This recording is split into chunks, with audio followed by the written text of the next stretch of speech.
1950년대 중반까지 전 세계에는 소아마비 바이러스로 인해 골머리를 앓고 있었습니다. 자, 소아마비 요즘엔 많이 없죠? 자, 1950년대까지만 해도 소아마비가 많은 아이들이 해를 입는 그런 병이었습니다. 미국을 예로 들어드리면요. 1952년에 약 5만 8천 건의 소아마비가 보고되었고요. 자, 그 중에 3천 명이 넘는 아이들이 죽었습니다. 그리고 또한 2만 명, 그 5만 8천 명 되는 아이 중에 그 2만 명 이상의 아이들이 결국은 소아마비 환자가 됩니다. 평생 장애인으로 살게 되었던 거죠. 자, 그러던 중 1955년 조너스 석, 그러니까 한국말로 뭐 표현을 하자면 조너스 소크라는 분이 이 바이러스 학자였는데 결국 이 소아마비 백신을 개발하게 돼요. 그게 1955년이었습니다. 자, 근데 2년 뒤인 1957년에요. 이 소아마비 건수 있죠. 미국 내 건수가요. 약 90%가 줄어요. 단 2년 만에. 자, 그리고 1979년에는요. 미국 정부가 미국 내에 더 이상 소아마비는 존재하지 않는다고 공표를 합니다. 그러니까 오늘날요. 전 세계적으로도요. 이제 소아마비는 1950년대를 비교하면 99% 이상이 줄어들었어요. 그만큼 획기적인 세기의 발견을 이 소크라는 분이 해냈다는 것이죠. 자, 그 질문이 있습니다. 자, 여러분들이 이제 사업에 좀 수완이 좋으신 분들이라면 이제 머리가 돌죠. 아, 이런 큰 개발을 했는데 과연 이 소크라는 과학자가 얼마를 벌어들였을까? 자, 결론을 말씀드리면 요거였습니다. zero. 0원, 빵원을 벌어들였어요. 자, 그는요, 자신이 개발한 백신과 관련된 특허를 내지 않았습니다. 주위에서 사실 많이 특허를 내라고 했어요. 근데 그렇게 하지 않았다는 것이죠. 왜 그랬을까요? 그것은 바로 그가 많은 아이들이 적은 값으로 이 백신을 맞아서 이 소아마비로부터 벗어나기를 바랐기 때문이죠. 자, 그가 한 TV 인터뷰에서 이런 질문을 받아요. 자, 이 백신의 특허권을 누가 갖게 됩니까? 라고 질문을 받았을 때 그가 이렇게 대답합니다. 글쎄요, 아마도 사람들이겠죠. 특허 같은 건 없습니다. 우리가 태양에도 특허를 낼 수 있나요? 그런 대답을 했어요. 그러니까 백신의 발견이 본인이 개발한 것이 아니라 자연에 있는 걸 자기가 우연히 발견했을 뿐이라는 것이죠. 자, 그래서 그것을 특허를 내지 않음으로써 수많은 사람들이 아주 큰 그런 이득을 보게 됩니다. 많은 사람들이 여러 가지 가정을 해요. 만약에 소크라는 분이 그때 특허권을 냈으면 돈을 얼마를 벌었을 거냐. 제일 적은 액수가요, 2억 불이에요, 2억 불. 지금 돈으로 환산하면 그분이 2억 달러를 벌 수 있는, 최소 2억 달러를 벌 수 있는 상황이었는데 그것을 포기했다는 것이죠. 자, 그런데 이 소크라는 분의 이 희생이죠. 사실 희생입니다. 자신의 그 작은 희생을 통해 한 사람의 희생이 전 세계의 수백만, 수천만 명의 아이들에게 큰 복이 되었다는 것이죠. 자, 그런데 우리의 삶을 한번 돌아봅시다. 우리는 남을 위해 희생하기 좋아하나요? 우리의 본성은 어떻습니까? 자기 중심적이죠. 우리는 우리 자신을 희생해서 남에게 이득을 주는 것을 본성적으로 원하지 않아요. 자, 그런데 우리는 그리스도인이라고 우리를 부릅니다. 자, 그것의 의미는 뭡니까? 우리는 우리의 본성에 따라 살지 않는 사람이라는 거예요. 자, 오늘의 말씀을 통해서 우리는 한 미랄의 원리를 배우게 됩니다. 한 미랄이 죽지 않은 채 그대로 있으면 한 미랄로 남아있지만 한 미랄이 죽어 싹을 틔우고 뿌리를 내릴 때 풍성한 열매를 맺는다. 자, 그것이 오늘 예수님께서 우리에게 가르치시는 비유의 원리입니다. 자, 우리의 작은 희생이, 우리의 한 사람의 희생이 작은 희생으로 보일 수 있어요. 한 알의 미랄이 작은 존재인 것처럼 보이는 것처럼요. 하지만 그 한 미랄의 죽음이 풍성한 열매를 맺을 수 있는 것처럼 우리의 작은 희생이 다른 이들의 삶에서 풍성한 열매를 맺게 될 수 있다라고 오늘 예수님께서 가르치고 계십니다. 자, 오늘의 비유, 이 한 미랄의 비유를 통해서요, 우리가 예수님을 어떻게 더 잘 따를 수 있는지 한번 배워보도록 하겠습니다. 자, 첫 번째 요지입니다. 왕이신 예수님께서, 누구라고요? 왕이신 예수님께서 첫 미랄로서 우리를 위해 자신을 희생하셨습니다. 제가 23절 다시 한번 읽어드릴게요. 예수님께서 그들에게 대답하셨다. 인자가 영광을 받을 때가 왔다. 내가 진정으로 내게 말한다. 미랄 하나가 땅에 떨어져서 죽지 않으면 하늘 그대로 있지만 죽으면 열매를 많이 맺는다. 자, 예수님께서는 이제 지금 먼저 자신의 죽음에 대해서 말씀하고 계신 겁니다. 자, 그런데 예수님이 어떤 분이셨습니까? 예수님은 먼저 이스라엘의 왕이셨어요. 우리가 어떻게 알 수 있냐? 오늘의 본문 바로 윗구절들에 보면요, 요한복음 12장 12절부터 우리는 예수님께서 예루살렘에 아주 영광스럽게 입성하시는 모습을 봐요. 자, 이게 언제였냐? 예수님께서 무슨 요일에 부활하신지 아시나요, 여러분? 주일, 일요일이죠. 그래서 우리가 그리스도인들이 일요일 날 모이는 거예요. 그럼 예수님이 무슨 요일에 돌아가셨을까요? 그렇죠. 금요일 날. 금요일 날 돌아가셔서 3일 후인 일요일 날 부활하신 겁니다. 자, 근데 예수님께서 이 예루살렘을 아주 왕처럼 왕과 같은 모습으로 입성하실 때가 언제였냐? 바로 예수님 돌아가시기 한 4일, 5일 전인 월요일이었어요. 예수님의 부활의 한 일주일 전쯤에 있었던 일이 바로 예수님께서 예루살렘에 입성하실 때 6월절 절기였습니다. 예수님이 6월절 날 돌아가셨고요. 그 절기의 시작점에서 예수님께서 예루살렘에 지금 입성하시는 거고요. 그 6월절 절기가 시작될 때는요. 전 이스라엘 민족이 다 예루살렘으로 모일 때였어요. 이 수많은 사람들이 예수님을 어떻게 예루살렘으로 맞이하는지 한번 봅시다. 요한복음 12장 12절입니다. 다음 날에는 명절, 6월절이죠. 6월절을 지키러 온 많은 무리가 예수께서 예루살렘에 들어오신다는 말을 듣고 종려나무로 가지를 꺾어 들고 그분을 맞으러 나가서 호산나, 주님의 이름으로 오시는 이에게 복이 있기를, 이스라엘의 왕에게 복이 있기를 하고 외쳤다. 자, 누구에게 복이 있으라고요? 이스라엘의 왕에게. 왜 그렇습니까? 바로 예수님이 바로 다윗의 자손이시며, 자, 사람들이 지금 사실은 예수님이 아주 큰 기적을 경험했어요, 이미. 11장, 요한복음 11장을 보시면요. 예수님이 한 사람을 살리십니다. 죽었던 사람을. 혹시 이름 기억나시나요? 나사로. 마르다와 마리아의 형제였던 나사로가 죽은 지 4일 만에요. 부활해요. 예수님에 의해서. 자, 그런 것들을 보면서 사람들이 이제 예수님이 정말 메시아시구나. 구약에서 약속된 그 왕이시구나. 이 왕이 오셔서 이제는 우리를 로마 군대로부터 독립시켜 주시고 우리에게 아주 풍성한 왕국을 돌려주시겠구나라고 아주 큰 기대에 차 있었던 거죠.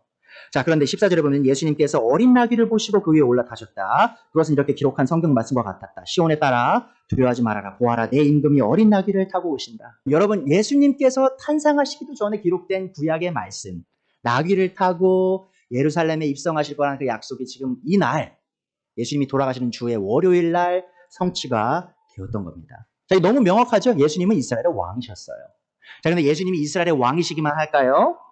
예수님은요, 전 세계, 더 나아가 전 우주의 왕이십니다. 같은 장 또 20절에 보면요, 아주 흥미로운 일이 일어나요. 이 명절, 6월절 절기예요. 예배하러 올라온 사람들 가운데 그리스 사람이 몇이 있었어요. 자, 그들은 갈릴리 베세다 출신 빌립에게로 가서 청하였다. 선생님, 우리가 예수님을 뵙고 싶습니다. 빌립은 안드레에게로 가서 말하고 안드레와 빌립은 예수님께 그 말을 전하였다. 자, 수많은 유대인들이 이 6월절 절기를 맞이하기 위해서 예루살렘을 입성할 그때 사실 소수의 이방인들도 있었다는 겁니다. 자, 이방인들이 또한 예수님이 너무 중요한 분이심을 인식했다는 겁니다. 자, 그것을 뭘 의미하냐? 바로 예수님은요, 이스라엘의 왕이실 뿐만 아니라 모든 이방인들의 왕이시기도 하다는 것이죠. 이 당시에 그리스인이라는 의미는 뭐냐면요, 유대인들을 제외한 다른 전 세계 사람들을 의미하는 것이기도 했어요. 그래서 로마서 1장에 보면 예수님이 아니죠. 바울사도가 이렇게 얘기합니다. 뭐라고 하죠? 이 복음은 하나님의 권능인데 왜 권능이냐? 믿는 모든 자에게 구원을 주시는 하나님의 권능이기 때문이다. 자, 그래서 누구에게죠? 첫째는 유대인에게와 그리고 또한 그리스인의 헬라인을 위해서도 이 복음이 주어졌다라고 말하죠. 유대인과 헬라인 이 두 사람의 그룹은요, 뭘 의미하는 거냐면 전 세계를 의미하는 겁니다. 여러분들이 생각하셔야 될 게 이거예요. 예수님은 왕이셨는데 단순히 이스라엘만을 위한 왕이 아니시라 모든 이방인, 전 우주의 왕이셨다라는 것입니다. 그래서 사실 마태복음에서 보시면 28장 18절에 예수님이 부활 후에 이렇게 말씀하십니다. 나는 하늘과 땅의 모든 권세를 받았다. 자, 하나님께서 모든 권위를 가진 왕이시라는 것이죠.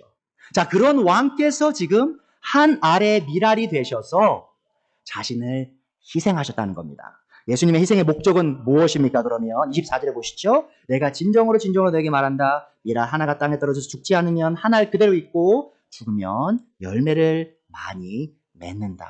자, 예수님의 죽음은요, 죽음의 끝이 아니었어요. 그 죽음 자체가 끝이 아니라 그 죽음 후에 있을 그 결과를 기대하시며 돌아가셨다는 것이죠. 많은 열매를 맺길 바라셨다는 겁니다. 그 많은 열매를 맺는다는 게 뭘 의미냐? 같은 장의 32절, 33절에 그 참 의미가 해석이 되어 있습니다. 예수님께서 이렇게 말씀하세요. 내가 땅에서 들려서 올라갈 때. 자, 이때가 언제입니까? 예수님이 언제 땅에서 들려서 올라가셨죠? 십자가에 올려지실 때 나는 모든 사람을 내게로 이끌어올 것이다. 보시죠?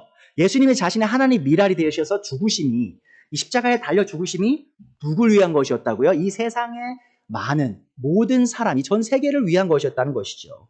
33절입니다. 이것은 예수님께서 자기가 당하실 죽음이 어떠한 것인지를 암시하려고 하신 말씀이다. 보시죠? 예수님께서는요, 자신의 죽음을 이미 아셨고요. 또한 그것의 목적이 자기 자신을 위한 것이 아니라 바로 많은 사람의 구원을 위한 것이었다라고 이미 생각하셨다는 겁니다. 자, 여기서 다시 한번 우리는 이 한 미랄의 원리를 발견하게 돼요. 자, 한 미랄이 죽지 않은 채 그대로 있으면 한 미랄로 남아있죠. 예수님께서 돌아가시지 않았으면 여전히 이 땅에 사람으로서 살아가셨을 것이란 겁니다. 하지만 한 미랄이 죽어 싹을 틔우고 뿌리를 내릴 때 어떤 일이 일어나죠? 바로 풍성한 열매를 맺게 된다는 것입니다. 예수님께서 우리의 첫 미랄로서 자신의 생명을 버리시고요.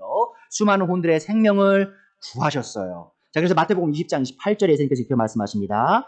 인자는, 사람의 아들은 섬김을 받으러 온 것이 아니라 섬기러 왔으며 많은 사람을 위하여 자기 목숨을 몸값으로 치러주려고 왔다.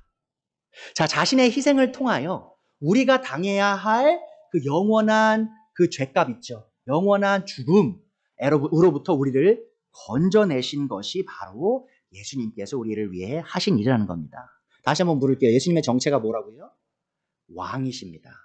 이 모든 세상의 권위, 하늘과 땅에 있는 모든 권세를 가지신 그분께서 한 미랄이 되셔서 죄인인 우리, 아무 보잘것없는 가치 없는 우리를 위해 자신의 생명을 버리셨다는 것이죠. 자, 그럼 질문이 있습니다, 여러분. 이 한 미랄의 원리가 예수님께만 적용되어야 할까요?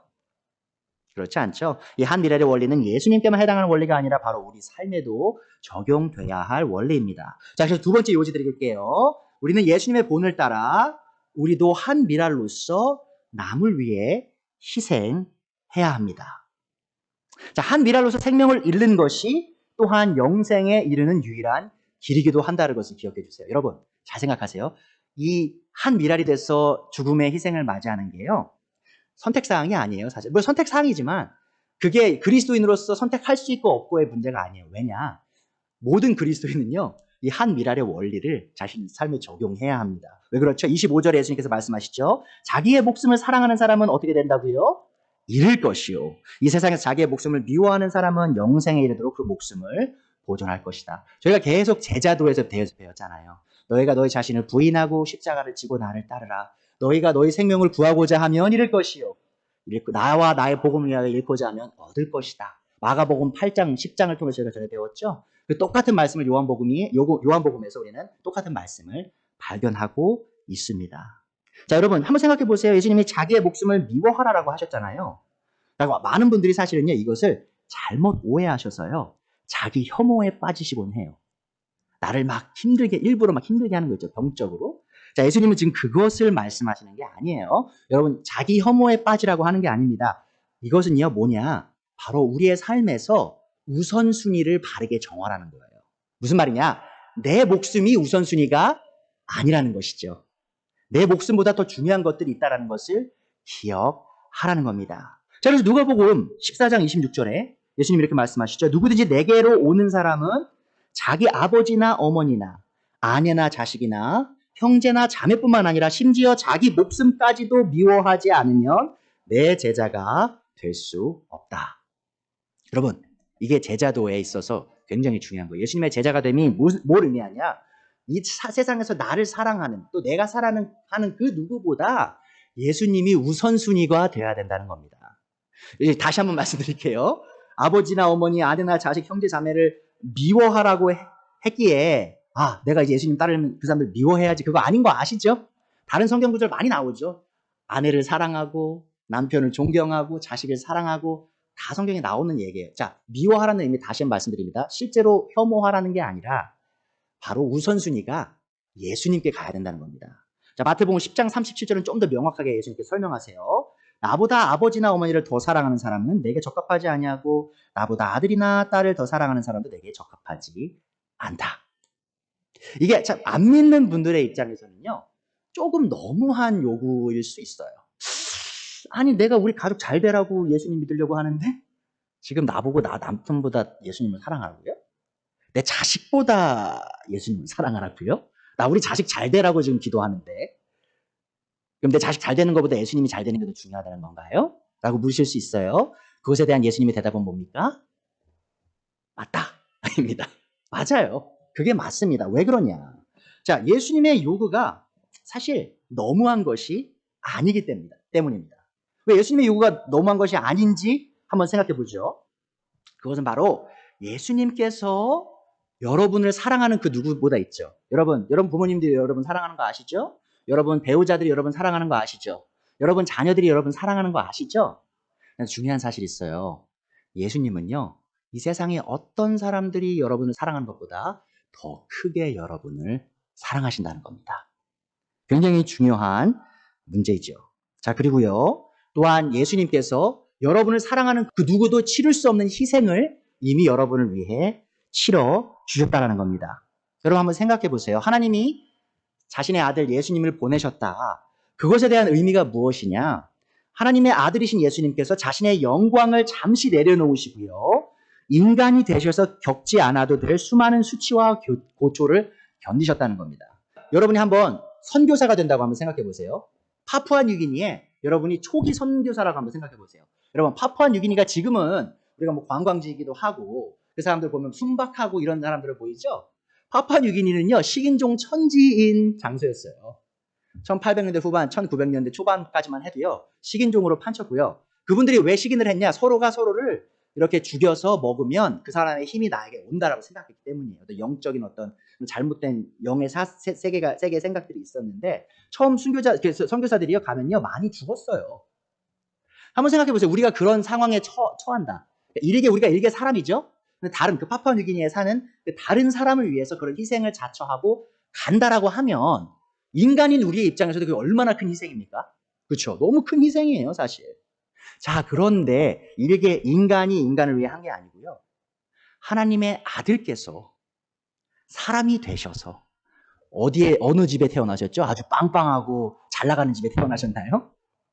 아무도 모르는 도시 나세렛이라는 동네에서 사는 요셉이라는 목수의 양아들이 되셔서 아무것도 없이 그렇게 30년간 하셨다가 한 3년 정도 또 공적으로 사역을 하시고 결국은 십자가에서 그 수치와 고초를 당하시고 돌아가셨다는 겁니다. 그 모든 것이 누굴 위한 것이었습니까? 바로 여러분을 위한 것이었어요. 자, 그런 분한테 이렇게 말씀하실 거예요. 예수님이 요구가 너무해요. 라고 말씀하신다면 여러분은 아직 예수님을 믿지 않으시거나 예수님이 어떤 분인지 아직 모르시는 거예요. 그래서 여러분, 우리가 예수님을 믿는다라고 입을 고백하는 것의 의미는 뭐냐? 바로 예수님이 이 땅에 있는 어떤 사람보다 더 가치 있으신 분이시다라는 것을 고백하는 것과 같습니다. 자, 그런데 이런 가치 있으신 분이 어떻게 우리를 섬기시죠? 요한복음 13장 12절에서 17절에 보시면요. 아주 놀라운 일이 있어요. 자, 여기가 어떤 지금 방이냐? 바로 예수님께서 최후의 만찬을 드셨던 방입니다. 여러분, 그리고요, 그 가운데 지금 가롯 유다도 있었습니다. 12제자가 그 장소, 예수님이 돌아가시기 전날 밤, 유대 6월절 전날, 자, 그 6월절 만찬에서 예수님 이런 일을 하세요. 요한복음 13장 12절입니다. 예수님께서 제자들의 발을 씻겨주십니다. 자, 한번 생각해 보세요. 예수님이 누구시죠? 제자들에게 있어서 예수님의 주인이세요. 예수님의 선생이세요. 자, 근데 그분이 갑자기 식사하시다가 일어나셔서 허리춤을 쭉 올리시고 수건을 두르신 다음에 무릎을 꿇으시고요. 제자들의 더러운 발을 하나하나 씻겨주기 시작합니다. 그래서 베드로가 이렇게 해요. 예수님, 주님, 뭐 하시는 거예요, 지금? 내 발을 왜 예수님이 씻겨요? 시키지 마세요. 이렇게 했더니 예수님 뭐라고 하시는지 아세요? 내가 네 발을 씻겨주지 않으면 나는 너와 아무 상관없는 사람이다. 자, 그러자 베드로가 이렇게 얘기해요. 그럼 발뿐만 아니라 내 머리와 온몸을 다 씻겨주세요. 이렇게 얘기해요. 자, 그러자 예수님이 너희가 이미 몸을 다 씻었기 때문에 발만 씻어야 된다라고 말씀을 하시고 이제 12명의 제자를 다 씻겨주십니다. 자, 근데 그 당시에요, 발을 씻는다는 의미가 우리가 세족식 많이 있잖아요. 오늘 기독교 안에. 그래서 별거 아닌 것처럼 보일 수도 있는데 예수님 당시에 발을 닦는 일은요, 일반 종들도 안 하던 일이에요. 여러분, 일반 종들도요, 그건 너무 수치스러운 일이기 때문에 일반 종들 중에서도요, 그 종들 중에 최하종 있죠, 최하종. 제일 어리고 제일 비천한 종이 주인을 발을 씻기는 그런 일을 했다라는 것이죠. 자, 종들조차 하기 꺼려하는 그 일을 지금 왕이시며 주인이시고 선생이신 예수님께서 제자들을 위해 하셨다는 겁니다. 자, 그 뒤에 이렇게 말씀하세요. 옷을 입으시고 식탁에 다시 앉으셔서 그들에게 말씀하셨다. 내가 너희에게 한 일을 알겠느냐? 너희가 나를 선생님 또는 주님이라고 부르는데 그것은 옳은 말이다. 내가 실로 그러하다. 주이며 선생님 내가 너희의 발을 씻겨주었으니 너희도 서로 남의 발을 씻겨주어야 한다. 내가 너희에게 한 것과 같이 너희도 이렇게 하라고 내가 본을 보여준 것이다. 내가 진정으로 너희에게 말한다. 종이 주인보다 높지 않으며 보냄을 받은 사람이 보낸 사람보다 높지 않다. 너희가 이것을 알고 그대로 하면 복이 있다. 여러분 보시죠. 예수님이 주이시며 선생이심에도 불구하고 자신의 종인 사람들의 발을 닦으셨다면 예수님 뭐라고 말씀하시죠? 너희도 서로를 위해 이렇게 해라 라고 말씀하신다는 것이죠. 자, 그래서 여러분 실제적으로 그러면 한 알의 밀알이 되어 죽는 것이 뭘 의미하냐? 바로 예수님이 지금 자신의 제자들을 위해 행하신 그 일을 서로를 위해 다른 사람 위해 하는 것이 바로 한 알의 밀알이 되어 죽는 것이란 것을 기억해 주셨으면 좋겠어요. 자, 한 알의 밀알로서 희생하는 삶이요 바로 예수님을 섬기는 삶입니다. 여러분 예수님 섬기기 원하세요? 자, 그러면 한 알의 밀알이 되어 다른 사람 위해 죽는 것이 바로 예수님을 섬기는 삶입니다. 26절에 말씀하시죠. 나를 섬기려고 하는 사람은 누구든지 나를 따라오너라. 자, 예수님이 하신 일을 하라는 거예요. 여러분 예수님이 밟으신 발자취 있죠? 우리가 어릴 때 눈이 많이 오면요. 꼬맹이들 아장아장 걷는 애들이 처음에 하는 게 뭔지 아세요? 아빠가 먼저 걸어요. 그럼 그 위에 발을 포개서 하나하나 아장아장 걷죠? 자, 그 모습이에요. 예수님이 이미 다 걸어가셨어요. 우리 앞에. 그래서 발자취가 다 남겨진 거예요. 그럼 하나하나 한 발 한 발 예수님의 발자취를 따르라라는 겁니다. 그것이 바로 예수님을 섬기는 방식이라는 것이죠. 자, 예수님의 희생의 목적이 뭐였습니까? 자신의 희생을 통해 남들의 생명을 구하는 것이었죠. 자, 그렇다면 우리는 예수님을 따르는 사람들로서 무엇을 위해 우리 자신을 희생해야 합니까? 바로 남들을 섬겨서 남들을 높이고 그들을 살리는 것이라는 것이죠. 물론 여러분, 예수님의 희생과 우리의 희생이 근본적으로 차이가 있는 건 아시죠? 예수님의 죽으심은요, 우리의 죄를 용서할 수 있었어요. 자, 근데 우리의 죽음은요, 다른 사람의 죄를 용서할 수 없습니다. 자, 하지만요, 예수님의 그 죽으심과 우리의 죽음이 공통점을 갖고 있는데요. 그것은 뭐냐? 바로 예수님께서 돌아가셔서 남들을 높이셨던 것처럼 우리 또한 우리의 죽음을 통해 우리의 섬김과 희생을 통해 남들을 높이고 또 영적으로 성장시킬 수 있다라는 것입니다. 여러분, 하나의 미랄로서 희생할 때 우리는 풍성한 열매를 맺을 수 있다라는 것을 기억해 주셨으면 좋겠어요. 예수님의 희생의 죽음의 결과가 지금 무엇입니까? 여러분, 오늘 우리가 한국인이에요. 우리는 한반도에서 태어난 사람들입니다. 1900년대 초까지만 해도요. 한국에 기독교가 많지 않았던 거 아시죠? 1800년대 중반에 기독교, 개신교가 들어왔고요. 한 1700년대 그때 천주교가 들어왔습니다. 한국 땅에. 자, 그런데 우리가 지금 미국까지 와가지고요. 물론 작은 무리지만 여기 앉아서 왜 지금 이 하나님 말씀을, 예수님 말씀을 듣고 있냐고요. 이 열매거든요. 이게 하나의 열매인데 예수님이 2000년 전에 십자가에서 한 미랄로서 돌아가셨기 때문이에요. 여러분, 이 땅에 왜 수백만의 교회가들이 있고요. 수천만 명의 그 선교사들과 목사들과 그런 기독교 일꾼들이 있습니까? 바로 2000년 전에 한 미랄이 갈보리 십자가에서 심겨져서 돌아가신 거예요. 그것이 싹을 트고 뿌리를 내려서 지금까지 영원한 열매를 맺고 계시다는 겁니다. 자, 그럼 여러분의 희생이 과연 어떤 열매를 맺을 수 있을까요? 여러분의 자녀들이 오늘 건강하게 교회에 와서 우리 몰간 선생님이랑 같이 성경 공부할 수 있는 이유가 뭡니까? 바로 여러분이 희생하셨기 때문이죠. 어머니들 잘 아시죠? 애 낳는 거 참 힘듭니다. 저도 이제 아내가 애를 2번 낳는 거를 봤기 때문에 얼마나 힘든지 제가 잘 알아요. 첫 번째는 저희가 어디서 낳았죠? 저희 집에서 낳았어요. 조그만 아파트에서 집에서 낳았어요. 아무 약도 없이. 정말 속된 말로 개고생했습니다. 제 아내가. 엄청난 희생을 치렀죠. 자, 2번째 애를 병원에서 너무 안전하게 낳는데 또 피를 너무 많이 쏟았어요. 제 아내가. 그래서 피 수혈을 엄청 많이 받아야 됐었어요. 얼마나 큰 희생입니까? 그리고 나면은 끝인가요? 또 잠도 안 자요. 그리고 제가 3달 동안 제가 애랑 잤어요. 제 아내는 재우고 회복해야 되니까 3달 동안 제가 밤마다 2-3번씩 일어나서 애기 기저귀 갈고 밥 먹이고 그리고 또 재웠습니다. 너무 큰 희생이 필요하죠. 이런 희생이 있을 때에 한 생명이 이 땅에 태어나고 조금씩 열매를 맺으며 자라난다는 것이죠. 여러분이 한 미랄의 원리를 기억하세요.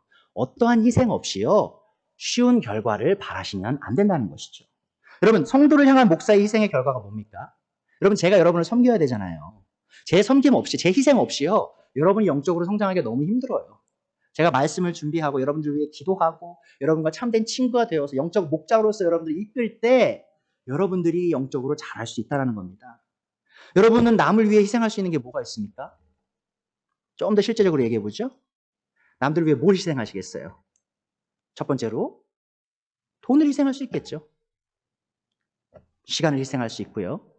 근데 이 모든 게 어떻게 가능합니까? 돈과 시간을 우리가 어떻게 희생하죠? 여러분들이 이번 주에 나와서 함께 시간을 사용해 주셨죠? 자, 희생입니다. 자, 이게 어떻게 가능하냐?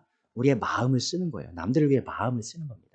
우리가 우리 자녀를 사랑하니까 자녀에게 일이 있으면 마음을 너무 쓰죠. 그런 것처럼 남들을 위해 먼저 마음을 쓰셔야 돼요.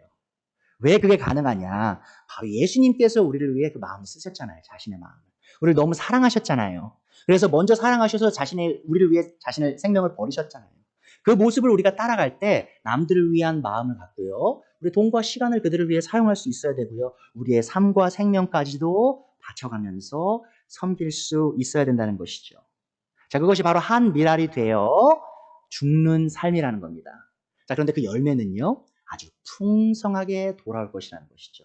여러분들께서 야망이 있을 수 있습니다. 이 땅에서. 야망을 갖는 것 자체가 틀린 건 아니에요. 열심히 사셔야죠. 뭔가를 이루셔야죠. 좋습니다. 자, 그럼 제가 질문 드릴게요. 여러분이 이 땅에서 이룬 것들이 영원히 지속될까요? 200년 후에 우리의 사업체를 기억하는 사람이 있을까요? 300년 후에, 500년 후에, 1000년 후에 이 테리 사랑 침례교회라는 걸 기억하는 사람이 있을까요? 없어요. 내가 뭐 하버드를 갔는지, 예일을 갔는지, 뭐 로켓을 쏴가지고 화성에 갔는지, 뭐 그거는 기억할 수도 있겠네요. 그런데 어쨌든 우리가 뭘 잘하든 수백 년, 수천 년이 지나면요, 기억하는 사람이 없어요. 자, 그런데 기억하시는 분이 있습니다. 우리가 하나의 미랄이 되어서 이 땅에 떨어지면요, 그 열매를 맺으면요, 이것을 영원히 기억하시는 분이 계세요. 그분이 누굽니까? 바로 하늘의 아버지시라는 거죠. 자, 세 번째 요지입니다. 한 미랄로서 자신을 드린 자를 하나님께서 높이신다라는 겁니다. 여러분, 사람들의 눈앞에서 높아지고 싶은 마음이요, 우리가 본성적으로 갖고 있어요. 저도요, 목사지만 성직자인 사람은 언제나 거룩해야 되고 어떤 욕심도 없어야 되고 그런 편견들이 있잖아요. 근데 제가 좀 여러분들 놀래켜 드릴게요. 저는요, 굉장히 욕심이 많아요, 인간으로서. 저도 사람들한테 칭찬받고 싶고 사람들이 알아주길 바라고 그런 마음이 많이 커요. 자, 그런데 제가 그 마음과 계속 싸워야 될 이유가 뭔지 아십니까? 그것은 바로 사람들의 칭찬은 의미가 없어요. 하나님께서 칭찬하실 때 그것이 영원히 지속되는 의미를 갖고 있다는 것을 기억하셨으면 좋겠습니다. 예수님이 스스로 하나님의 미랄로서 자신을 희생하심을 통해 아버지께서 자신의 아들 예수님을 높이셨다는 걸 기억하세요. 23절에 나오죠. 예수님께서 그들에게 대답하셨다. 인자가 영광을 받을 때가 왔다. 여러분, 희한하죠? 예수님은 지금 이제 수치의 시간으로 들어가는 거예요. 여러분, 예수님께서 어떤 고초 당하셨습니까? 이 대제사장의 앞에서 예수님이 그 빌라도 만나기 전 있죠. 빌라도 로마 그 거버너, 그 통치자를 만나기 전에요. 이 대제사장이요, 예수님을 배반을 한 바로 유다를 통해서 이제 예수님을 데려다가 자신의 집 앞들에서요, 예수님에게 수치를 줘요. 어떤 수치를 주죠? 그 종들이 예수님의 뺨을 막 때리면서 눈을 가리고 막 때려요. 막 때리면서 네가 대원자면, 네가 하나님의 아들이면 누가 때렸는지 맞춰봐 하면서 뺨을 막 때리고 침을 막 뱉어요. 예수님께서 한마디도 안 하십니다. 자, 그리고요, 이제 빌라도 앞에 서서 재판을 받으시고요. 어떤 일이 있죠? 로마 병정들이 예수님을 옷을 다 벗기고요, 채찍으로 이제 치기 시작하죠. 로마 채찍은요, 끝에 칼날들이 달려 있었어요. 채찍 한 번에 수많은 그 칼날들이 예수님의 살을 파고들었죠. 자, 그리고요, 그것으로 끝난 게 아니고요, 가시 면류관을 씌우고요, 그리고 어떤 보라색 도포를 입혀요, 예수님한테. 그리고요, 로마 병정들이 이렇게 해요. 무릎을 꿇고 절하면서, 오, 우리 유대의 왕이신 분, 영광 받으시기 합당한 분이시죠 하면서 막 조롱을 해요, 예수님을. 갈대로 예수님 머리를 막 때려요.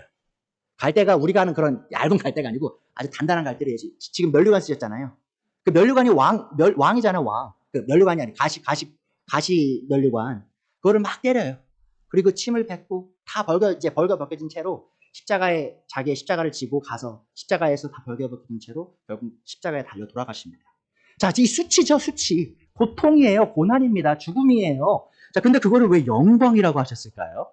왜 영광의 시간이라고 하셨을까요? 27절에 보죠. 지금 내 마음이 괴로우니 무슨 말을 하여야 할까? 예수님께서 이 십자가를 지시는 게 쉬운 일이 아니었어요. 아버지 이 시간을 벗어나게 하여 주십시오 하고 말할까? 아니다. 나는 바로 이 일 때문에 이때에 왔다. 아버지의 이름을 영광스럽게 드러내십시오. 그때 하늘에서 소리가 들려왔다. 내가 이미 영광되게 하였고 내 이름을 영광되게 하였고 앞으로도 영광되게 할 것이다. 자, 이 예수님의 희생은요, 아버지의 뜻에 대한 순종이었고요. 아버지의 뜻을 향한 예수님의 완전한 순종은 아버지께 무한한 영광을 돌렸다는 겁니다. 그와 동시에 자신에게 영광을 돌린 아들을 하나님 아버지께서 또한 높이셨다는 걸 기억하세요. 예수님의 죽음이 절망적인 죽음이 아니었으면 예수님께서 죽음에 패배한 실패자로서 돌아가신 것이 아니고요. 죽음을 이기기 위해 스스로 죽음의 굴로 들어가셨기 때문입니다. 여러분, 호랑이 잡으려면 어디로 들어가야 되죠?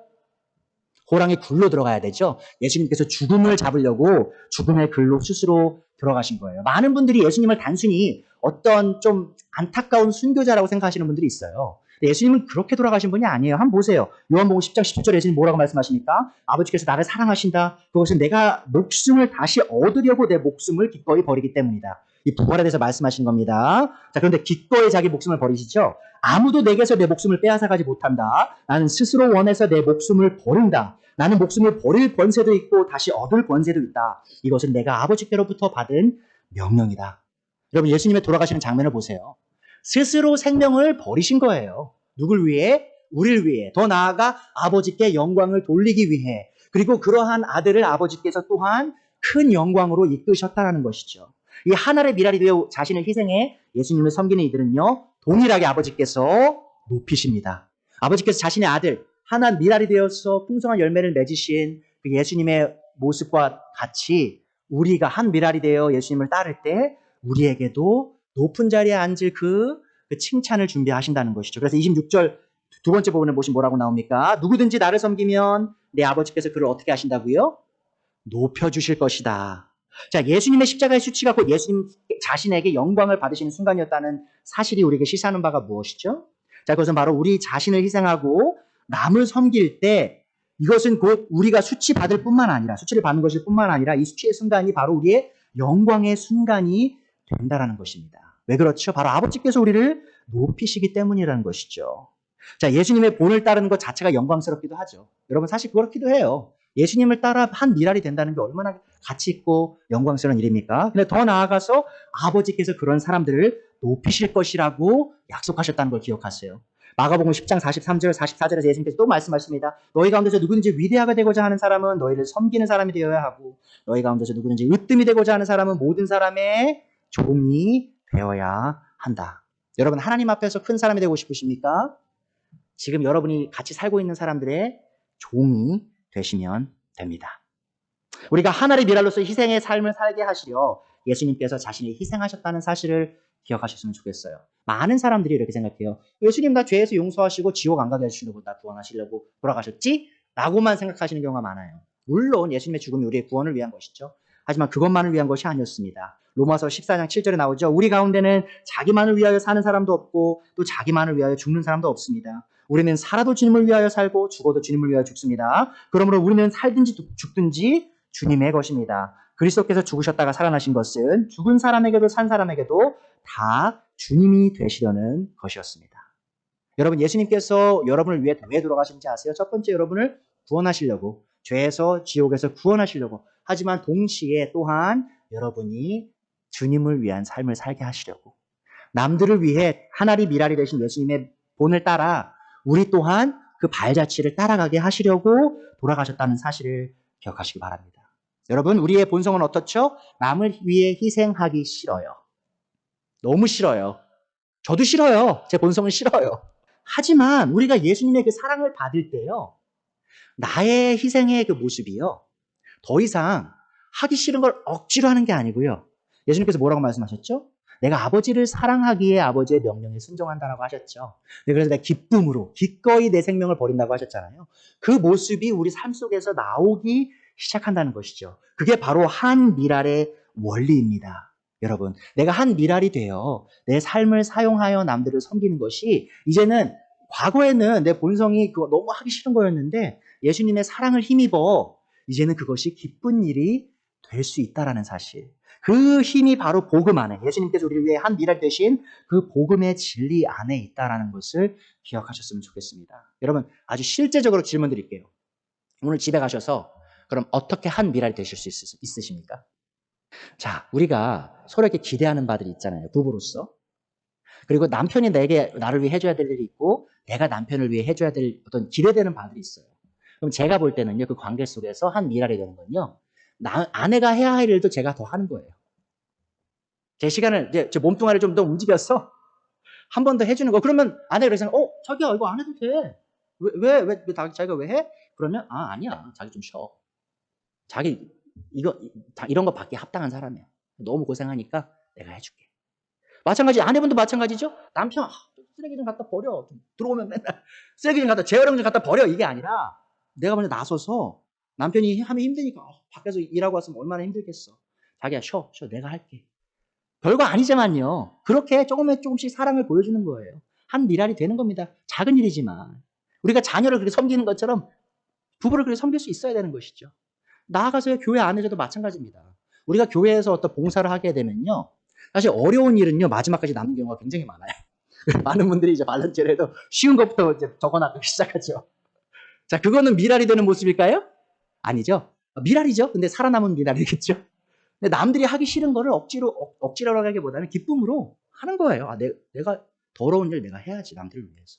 자, 그게 예수님이 우리를 위해 해주신 일이라면 우리가 또한 그것을 기쁨으로 할 수 있어야 된다는 겁니다. 직장에서도 마찬가지죠. 직장에서 내가 굳이 그런 호의를 보이지 않아도 될 때가 있어요. 내 동료들에게. 근데 굳이 내가 그런 호의를 보여야 될 필요가 있다는 겁니다. 왜냐면 그 사람들이 묻겠죠. 그럼 당신은, 아니, 내가 할 일인데 왜 대신 해줬어요? 물으면, 여러분, 당신이 좀 쉬었으면 했어요. 제가 너무 하나님께 받은 은혜가 커서 좀 나누고 싶었어요. 한마디 할 수 있다는 것이죠.